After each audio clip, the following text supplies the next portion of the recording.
Hi, my name is Jeff Wasson, and today I'm here at the Timeline, and I'm presenting a mid-15th century medieval knight as Sir Geoffrey.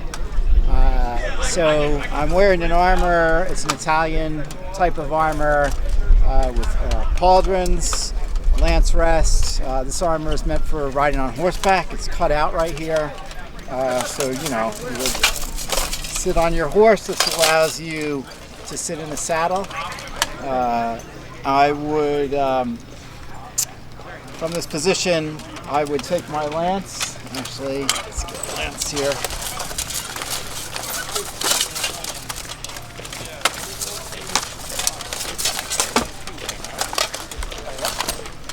So I would hold the lance like this, and when I saw my opponent at the other end, I might salute to them. And then if I saw that they were ready, we would charge, and I would couch my lance.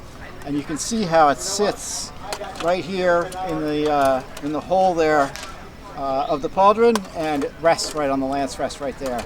Now, when you do joust, you do not want to just bring your lance right down, and then the motion of the horse causes the lance to go all over the place. So what you do is that you would bring it up into this position, and as you're riding, the lance would fall into the target. You would break your lance, hopefully, and then you would raise it back up again for the end. So in a warfare situation, if I broke my lance and then maybe I discarded it, then I would pull out my sword. So here I have my sword. This sword is a hand-and-a-half sword, so you could use it with two hands. From horseback, I'd be holding the reins, and you could either thrust with this sword or you could cut. So, all right. So you could also, if you weren't on horseback, you could fight on foot with this armor. You could use the sword. Swords are really ineffective against plate armor. They're not really going to do much. You're really very well protected by full 15th century plate armor. What knights would do with half sword. So they would hold the blade like this, and they would use the point and try and stab into areas such as the armpit or other gaps in the armor. You could also use the end here to bash somebody, or the pommel, but really a sword is not the best weapon. A better weapon would be the poleaxe. Put my sword in the scabbard.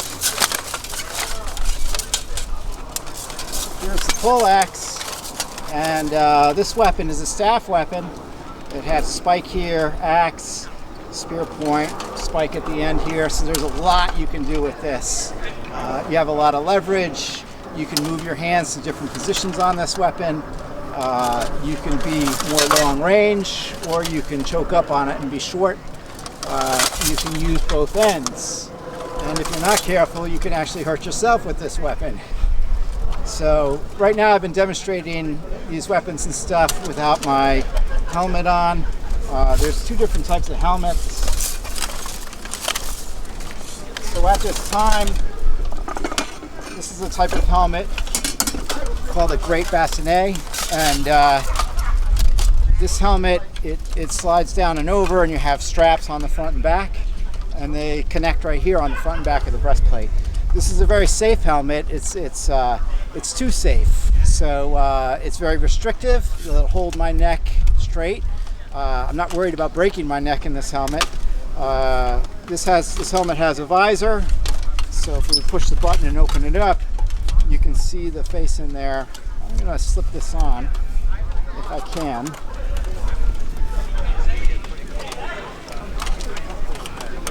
So this helmet, it would buckle front and back. I would need somebody else to come and do that. But you can see how it encloses my face, so I can't really hear so well in this helmet.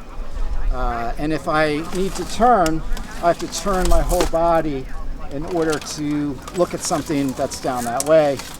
So it has some disadvantages. It's a little bit too restrictive. So I pull that off.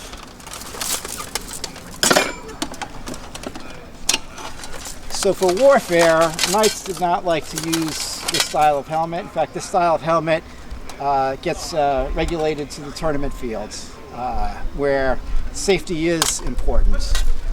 For warfare, I would choose to use a sallet.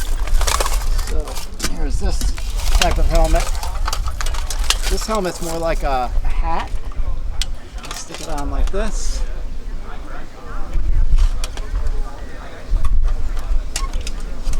That's much more comfortable. I can turn my head.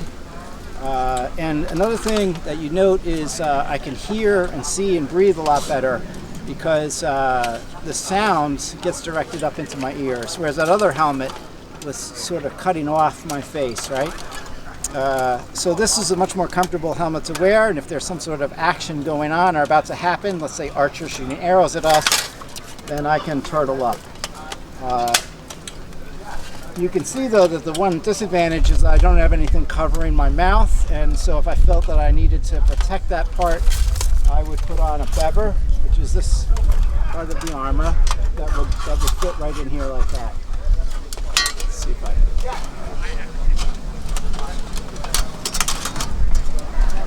It's a little tricky, as you can see. This is why you might want a squire or an assistant to help you out.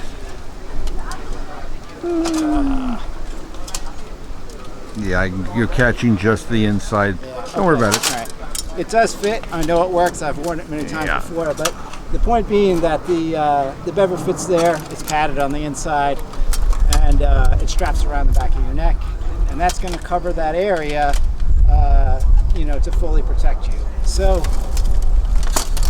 the sallet and bever combination gives you the best mobility, breathability, able to turn your head, be able to be comfortable in it in a wartime situation, and that's why you might want to wear this type of combination.